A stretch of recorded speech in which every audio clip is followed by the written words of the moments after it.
Luego de la Primera Guerra Mundial y la Revolución Rusa, hizo que sucedieran muchas revoluciones en Europa occidental que más o menos duraron hasta 1921 o 1923 para algunos autores.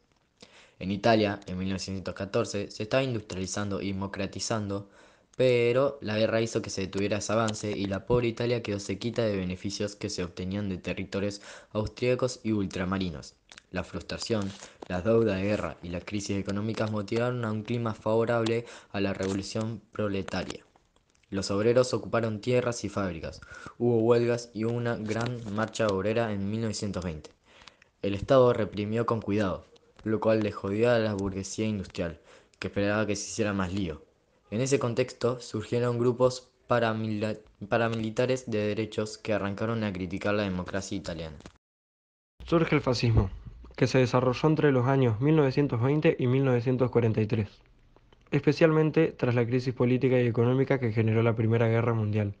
Italia fue el primer estado fascista de la historia.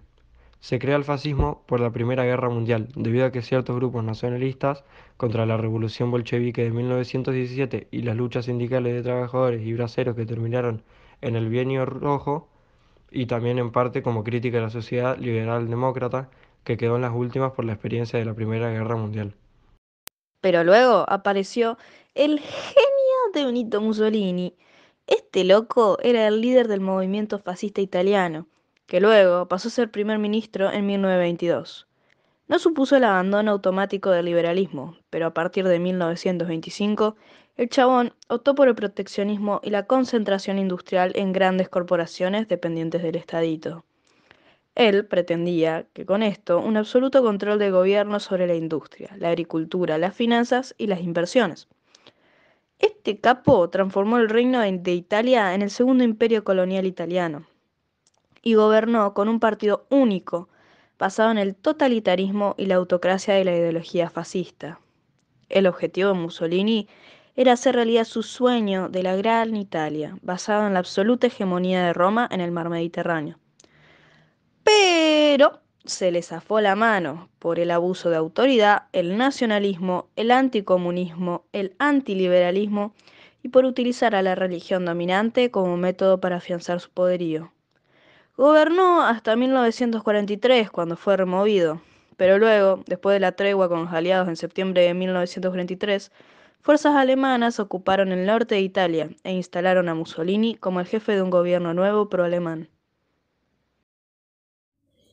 Alemania, vencida, combinó las dificultades económicas con conflictos sociales y políticos. La desaparición del imperio hizo que apareciera la República, y a fines de 1918, inspirado por la Revolución Rusa, estalló un movimiento revolucionario comunista en todo el país, promovido por la Liga Espartaquista. En varias zonas se organizaron motines y se conformaron consejos populares. El emperador Guillermo II se tuvo que tomar el palo, y se formó un gobierno comandado por el socialdemócrata Friedrich Ebert. El nuevo gobierno acordó una salida democrática con las fuerzas conservadoras y las clases medias. Las fuerzas revolucionarias fueron reprimidas y mataron a sus líderes. Con el SPD a cargo, sin una tradición democrática consolidada y con una estructura militar y administrativa característica de la preguerra, se fundó la República de Weimar, que soportó críticas, conflictos y el desafío de sacar al país de la miseria. Gran Bretaña, acreedora de los aliados por un valor de 1.300 millones de libras, era a su vez deudora de los Estados Unidos por un monto de 850 millones. Básicamente, nuestra amiga Gran Bretaña se hace la genia, pero tiene más deudas que Cristina. No es de extrañar que reclamase los pagos a sus deudores para poder atender sus propias responsabilidades. Francia, por su parte, tenía esperanzas de solucionar sus deudas con los Estados Unidos en el cobro de las altas indemnizaciones de guerra que confiaba recibir de Alemania.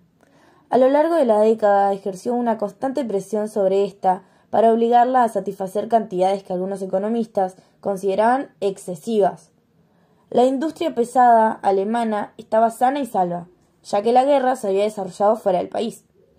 Pronto se recuperaron los niveles de producción y empleo. Todo iba Gucci. Sin embargo, la economía no podía crecer y afrontar simultáneamente el pago de 6 millones de libras en concepto de reparaciones de guerra. El Estado entonces decidió imprimir plata a lo loco para cubrir sus gastos. En 1923, sin embargo, ya no pudo cumplir con los gastos y a Francia no le llegó su plata, literalmente. Por esto, Francia se recalentó y decidió invadir la zona industrial del Ruhr. El hecho desencadenó una hiperinflación inédita. Los precios se dispararon y una moneda sin valor real circuló por toda Alemania. Provocó la ruina de los asalariados y una altísima tasa de desempleo. El gobierno, desacreditado, reprimió un intento de golpe de Estado en 1923, liderado por una fuerza ascendente, el nacionalsocialismo. Aclaremos que la crisis pasó por dos cosas: el de las deudas contraídas durante la contienda y el de las reparaciones de guerra que Alemania estaba obligada a pagar a los vencedores del Tratado de Versalles. La relación entre ambos fue estrecha, y el papel que jugaron los créditos americanos en su solución, fundamental. La economía alemana tuvo un respiro en 1924 con el Plan Dawes, donde nuestro amigo Estados Unidos anduvo repartiendo plata por varios países para andar ayudando a la comunidad con algunos prestamitos, el cual le prestó plata a Alemania.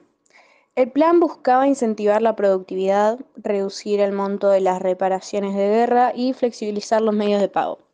Francia aceptó la propuesta y se retiró del Ruhr, y el Tratado de Locarno de 1925, destinado a reforzar la paz, disminuyó la tensión entre ambos países. Los créditos estadounidenses ayudaron a toda Europa, que creció sostenidamente hasta 1929. El Plan Dawes fue seguido del Plan Young, rebajar las cantidades que estaba obligada a liquidar a Alemania. Cuando por fin se puso término al tema de las indemnizaciones, Alemania había satisfecho el equivalente a una cuarta parte de las cantidades que inicialmente habían sido fijadas en el Tratado de Versalles. Y colorín colorado, nuestra presentación se ha terminado. Ponele.